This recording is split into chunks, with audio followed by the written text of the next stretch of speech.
نحمدہ ونصلی علی رسولہ الکریم اما بعد فاعوذ باللہ من الشیطان الرجیم بسم اللہ الرحمن الرحیم۔ آج کا ہمارا موضوع گفتگو ہے 14 اگست جشن آزادی۔ ٹھہرتا نہیں کارواں وجود کہ ہر لحظہ ہے تازہ شان وجود۔ سمجھتا ہے تو راز ہے زندگی فقط ذوق پرواز ہے زندگی۔ السلام علیکم۔ موقع کی مناسبت سے میری تقریر کا عنوان ہے جشن آزادی۔ ذی وقار میں جب برصغیر کی تقسیم سے پہلے مسلمانوں کی بے چارگی کے بارے میں سوچتی ہوں تو عہد رفتہ کو الفاظ میں پروتے ہوئے خود ہی آنسوؤں کے سیلاب میں بہہ جاتی ہوں۔ میرے کانوں میں بابر، شہاب الدین غوری اور محمود غزنوی کے گھوڑوں کے ٹاپوں کی گونج سنائی دیتی ہے تو روح و قلب میں خوشی کی لہر سی دوڑ جاتی ہے۔ پھر یہ سوچ کر میرے آنسو رکنے کا نام نہیں لیتے جب مسلمان حکمرانوں کی صف سے دھکیل کر غلامی کی تاریک گھاٹی میں پھینک دیے گئے وہ سب کچھ مجھے یاد ہے، یعنی تابناک سطوت کی کرنیں بھی، قربناک سکوت کی پرچھائیاں بھی۔ جی ہاں، برصغیر پاک و ہند کے افق پر مسلمانوں کے عروج کا صورت محض ایک حادثہ تھا۔ جب ایک عرب تاجر کی بیٹی کو بحری قذافوں نے قید کر لیا، زندان کے در و دیوار سے اس معصوم کی سسکیاں بغداد پہنچی تو 17 سالہ جوان محمد بن قاسم ہندوستان پہنچا، جس نے ظلم کی دیواروں کو گرا دیا۔ دنیا نے دیکھا کہ راجہ طاہر کا گھمنڈ خاک میں مل گیا۔ محمد بن قاسم کی شاندار فتوحات کا نتیجہ تھا کہ ہندوستان پر 1000 سال تک مسلمانوں نے حکمرانی کی۔ ستم ظریفی دیکھیے کہ رفتہ رفتہ مسلمان اپنی منزل سے ہٹتے چلے گئے۔ اس جرم ضعیفی کے نتیجے میں انگریزوں نے ہندوستان پر قبضہ کر لیا۔ 14 اگست ہمیں مسلمانوں کی اس عظیم جدوجہد کی یاد دلاتا ہے جب لاکھوں مسلمان آزادی حاصل کرنے میں کامیاب ہو گئے۔ اسی پر شاعر نے کہا ہے، اے ارض وطن کیا بتائیں تجھے کس طرح بنایا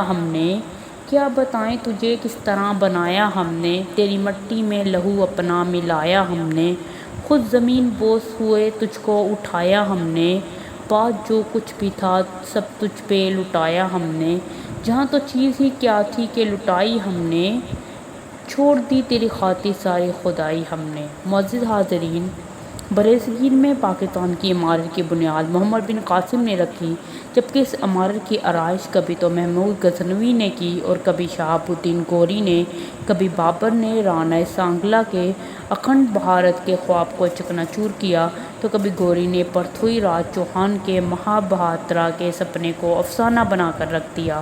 لیکن جب مسلمان شمشیر و سناں کا درس بھول گئے تو ان کی انگلیاں طاؤس و رباب سے کھیلنے لگیں۔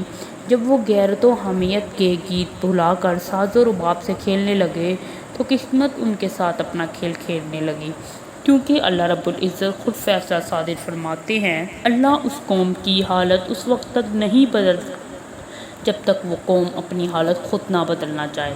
مہربانی کر کے چینل کو سبسکرائب کریں، صدقہ جاریہ سمجھ کے خود بھی سبسکرائب کریں، دوستوں سے بھی کروائیں، اور سبسکرائب کرنا بالکل فری ہے۔ انگریزوں اور ہندوؤں کے ملی بھگت سے وہ قوم جو کبھی حکمرانی کا سہرا سر پر باندھا کرتی تھی، غلامی کے طوق اسی غفلت کا نتیجہ تھا کہ تاریخ نے بہادر شاہ ظفر کی بے چارگی اور شہزادہ ماں عالم کے ساتھ انگریزوں کے حیوانی سلوک پر وہ آنسو بہائے کہ جمنا کی لہروں کو بھی ترس آ گیا۔ ٹیپو سلطان اور سراج الدولہ کا لہو مسلمانوں کے ضمیر کو جھنجھوڑنے لگا۔ صدر و حاضرین مکرم، یہ وہ سلسلہ تھا جو مسلمانوں کی بے چارگی سے شروع ہو کر تاریخ بنتا گیا۔ ایک مرتبہ پھر وہی آزادی کی تڑپ مسلمانوں کو بے چین کرنے لگی۔ آزادی کی تمنا کبھی مولانا ظفر علی خان کے سوز کا عنوان بنی اور کبھی علامہ اقبال کی روح کی پکار۔ مسلمان خودی و خود آگاہی کی دو دھاڑی تلوار سے لیس ہو کر پھر سے غلامی کے اندھیروں میں آزادی کے چراغ جلانے نکل پڑے۔ آزادی کے پھول جب مسلمانوں کے دلوں میں کھلنے لگے تو پورا ہندوستان آزادی کے پرسوز نعروں سے گونج اٹھا۔ مسلم قوم استبداد کا سمندر پار کرتی ہوئی آزادی کی منزل کی ستم رواں دواں رہی۔ بالآخر وہ لمحہ آ پہنچا جسے ہم 14 اگست کے نام سے یاد کرتے ہیں۔ کون جانتا تھا کہ انگریزی سامراج کا شاندار محل کسی خسار رسیدہ پتے کی طرح لرز کر رہ جائے گا۔ انگریز اور ہندو جو مل کر سامراجیت کی ڈگمگاتی دیواروں کو سہارا دے رہے تھے، آزادی کے سیلاب میں بہہ جائیں گے۔ ارباب فکر و دانش 14 اگست 1947 کو برصغیر کے طول و عرض سے مسلمانوں نے فلشگاف نعرہ لگایا کہ ہم ہندو اکثریت اور انگریز سامراجیت کے اکھڑ بھارت کے خواب کو عزم و صمود کی ٹھوکر سے چکنا چور کرتے ہیں۔ ہم یہ عہد کرتے ہیں کہ ہندوؤں سے الگ جو ملک بنایا ہے، مسلمانوں کی امنگوں کا آئینہ دار ہوگا، امن کا گھر، سکون کا مسکن، حسن و جمال کا پیکر، عدل و انصاف کا علم بردار۔ ہم نے ایک ایسا وطن بنایا ہے جو اقوام عالم کے لیے بھی ہمت کا استعارہ ہوگا۔ صدر اعلی وقار 14 اگست 1947 کے دن اگر ہمیں پاکستان کی صورت اس کی تعبیر نہ ملتی تو آج آپ خود سوچیں کہ ہماری کیا حالت ہوتی۔ آزادی کی قیمت پوچھنا ہو تو غلام قوموں سے پوچھیے، پھر اس دن کی اہمیت کا احساس ہو جائے گا اور اس دن کے منانے کا جواز بھی مل جائے گا۔ میں آخر میں اپنے ہم مکتب ساتھیوں سے صرف اتنا ہی کہوں گا کہ آزادی کی جو نعمت ہمیں پاکستان کی صورت میں ملی ہے، اس کی حفاظت صرف اسی وقت ممکن ہے جب ہم اپنے وطن کا قرض چکائیں گے۔ آپ کے ذہن میں قرض کا مفہوم واضح نہیں تو میں بتا دیتی ہوں، وہ یہ ہے کہ پڑھیے تو اس لیے کہ ہمیں کہیں اور ڈاکٹر عبدالقدیر خان پیدا کرنے ہیں، محنت کرنا ہے اس لیے کہ ہمیں کہیں اور ڈاکٹر عبدالسلام بنانے ہیں، ہمیں کہیں اور علامہ اقبال اور قائد اعظم کی ضرورت ہے۔